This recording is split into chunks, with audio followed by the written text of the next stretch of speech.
Good morning, everyone. We are now learning Mishna Harah. We are up to Perek Daled, Mishnah Vav, Chapter 4, Mishnah 6. I dedicate this morning's learning in memory of my mother, Mrs. Shlomis Rabinowitz, Shlomis Baz Rav Yaakov Eliezer. So, the Mishnah begins as follows. Noitel Adam Kedei Chala Me'isa Shalayhur Machalasa. The case here is like this. The Mishnah is going to call the situation here with this dough that we're dealing with Demai. Demai in this context does not mean what Demai typically means about buying something from an ignorant person and not knowing if it was tithed properly or not. It really means we have this dough and there's a doubt on this dough whether challah was taken or not. For instance, you had two witnesses that said challah was taken and other two say it wasn't taken. So we have a doubt. We have a doubt about this. And the word demai, which is the term that's used for what we buy from an ignorant person that is in doubt whether things have been separated from it or not, is just a borrowed term here, which we're going to see later on in the Mishnah. It's a borrowed term. We're talking about a dough that is in doubt whether there is an obligation to separate challah from it or not. Now, this dough is tamei. And actually, you're going to be making, actually the case is, you're going to be making a number of doughs of demai. There's going to be a number of doughs of demai, meaning a number of doubtful doughs that you want to go ahead and make. You want to go ahead and bake them. And these doughs, they're in doubt. Was challah separated or not from them? But when we're in doubt like that, we have to separate challah because otherwise we're dealing with a question of eating something that's possibly forbidden. So we've got this dough. We've got these doughs that are demai. They have a question about them and they are tamei. I want to separate truma. I want to separate challah from them. Now, theoretically, we could go ahead and separate challah from each one. The problem is that since the dough is already tamei, the challah would be tamei. And wouldn't be able to be eaten, have to be burned. So is there another solution to this? So the Mishnah gives an interesting solution. Adam a person takes an amount of challah, an amount enough for challah, from a dough that challah is not yet separated from it, and to do it in a state of purity, to be able to continuously separate from it chalas demai, the challah for demai, the challah for the doubtful dough, until this piece goes sour and is not edible anymore. So here's the situation. As we said, you've got these doughs they have a question.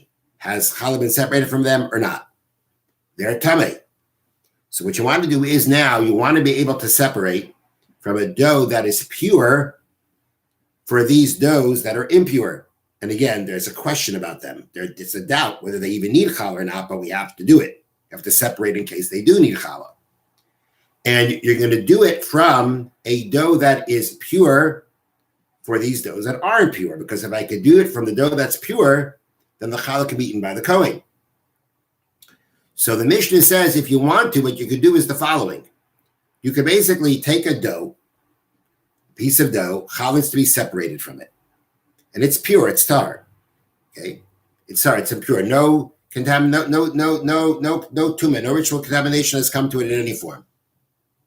And what you do is, this piece of dough needs challah separated. So what I'm going to do is I'm going to take up a large piece from it. And this large piece that I'm taking off from the dough that needs challah separated, this large piece I'm going to take off from it is going to act as, meaning different parts of this piece of dough that I separated are going to act, different parts of it are going to act as challah for all those questionable tamei doughs. Meaning all those doughs that are tamei, but it's questionable whether challah needs to be separated for them or not. So you start off with a dough that needs challah separated. Now I separate a piece of it. And after I separate a piece from it, part of it is going to be challah for the dough that it was separated from. But only part of it is challah. The rest of it is dough that challah has been separated from. So now what I can do is when I start dealing with all those doughs that are questionable whether they're tummy or not, I can now go ahead and say, okay, I'm going to separate from this. I'm going to separate from another piece of this dough for challah for that. And I'm going to separate another piece of this dough as challah for that one.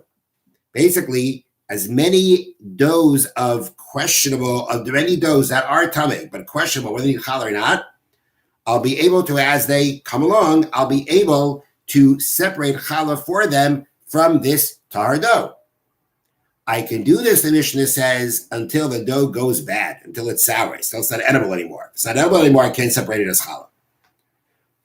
But I'm able to go ahead and use this dough that I separated from a dough that challah wasn't separated from as each part of it as separations of challah for all these questionable doughs, meaning the doughs that are questionable whether challah has to be separated or not, that are tummy. And I'll separate challah for them. That's tar. And everything's going to be in a much better situation. That meaning they'll all be fixed up. You can eat them in a state of impurity. And all the challah can be given to the Kohen because it's in a state of purity. Now, the question that has to come up here is the following.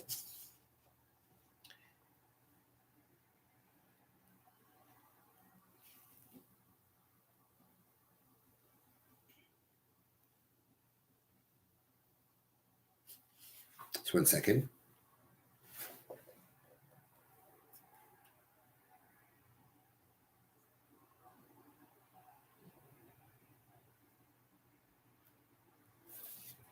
Okay. The question that still remains is that we learned previously that you're not allowed to separate challah from one dough that's tar for a challah that's for a dough that's tummy.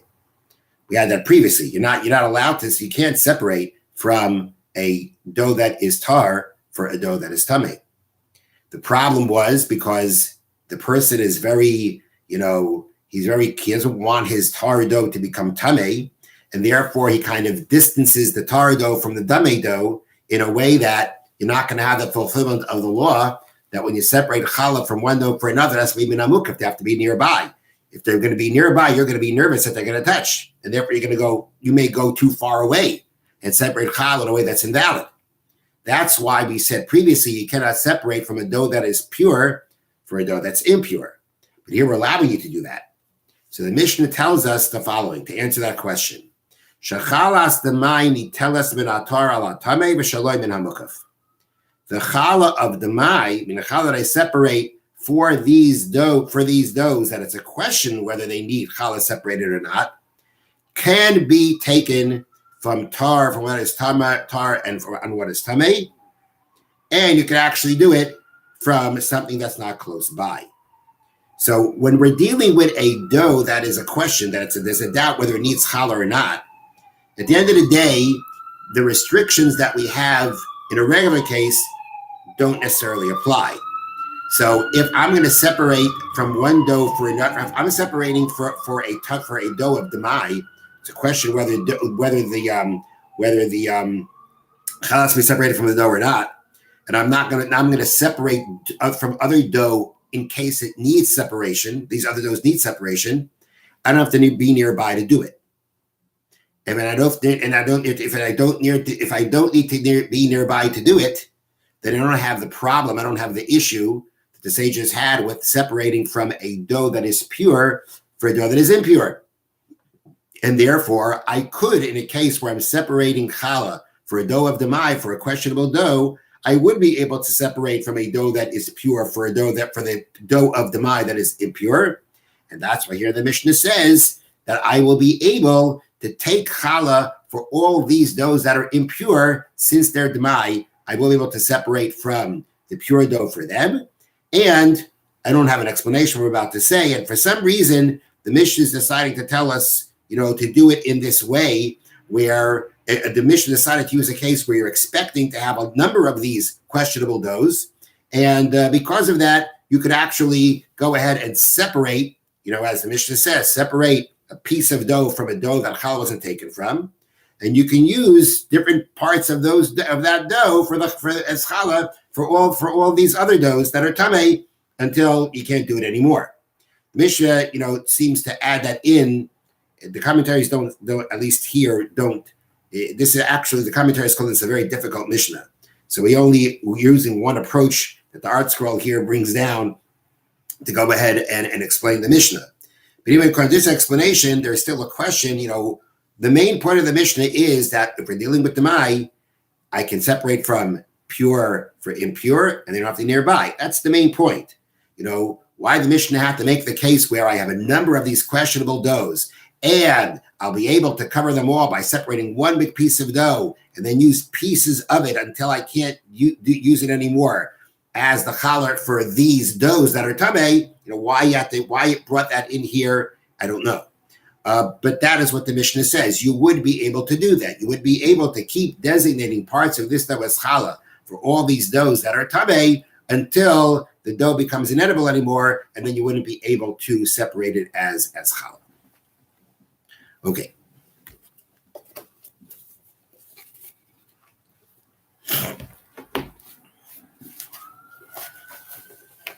Okay, so we now are continuing with the laws of Lashon Harah, Klal Yud, chapter 10 from the Chavetz Chaim.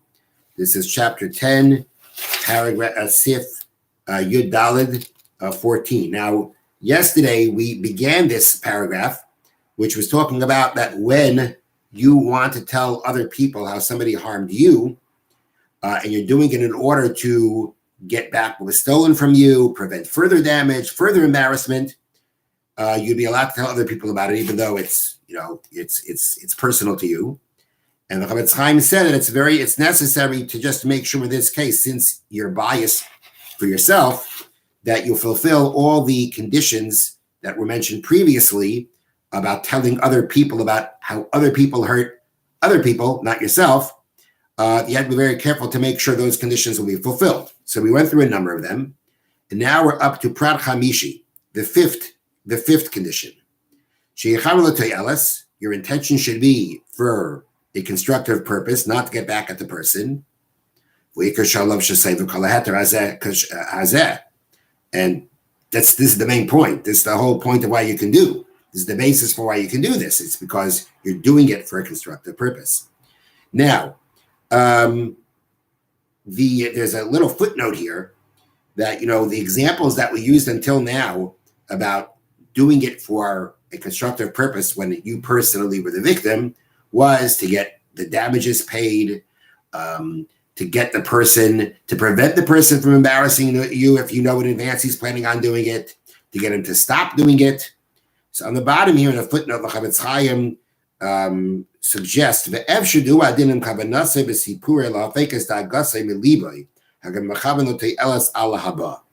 perhaps another way of looking at what can be considered constructive purpose for yourself, even if you wouldn't be able to get the person, even though others wouldn't be able to get the person to pay you back or to stop doing what he's doing, but you want to tell other people about it because you want to get it off your chest. It bothers you. You're worried, it bothers you, and you want to get it off your chest.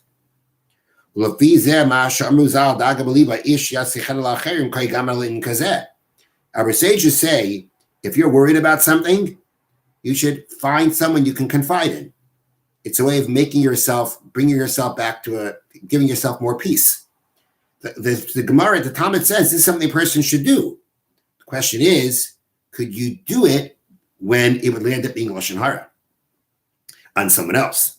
And the Chavetz Chaim is saying, perhaps he says, ve'efshar, possible that you would be able to, because again, this is also considered a real benefit.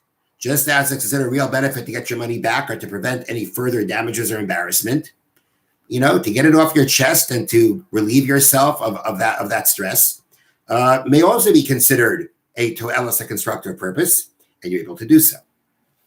Prat Hashishi, the sixth condition. And if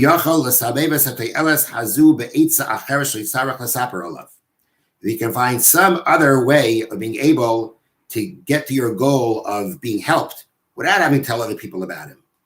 And in that situation, of course, you can't tell other people. Now, you already mentioned before, you should approach the person yourself. This is talking about that even if approaching the person doesn't help, but again, without telling others, somehow you would be able to resolve this issue. You got to do it that way.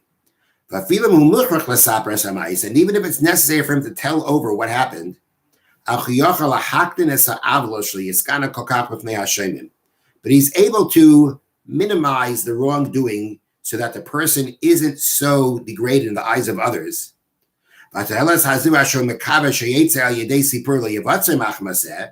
And by kind of minimizing what happened, you'll still get the result that you're looking for, being helped.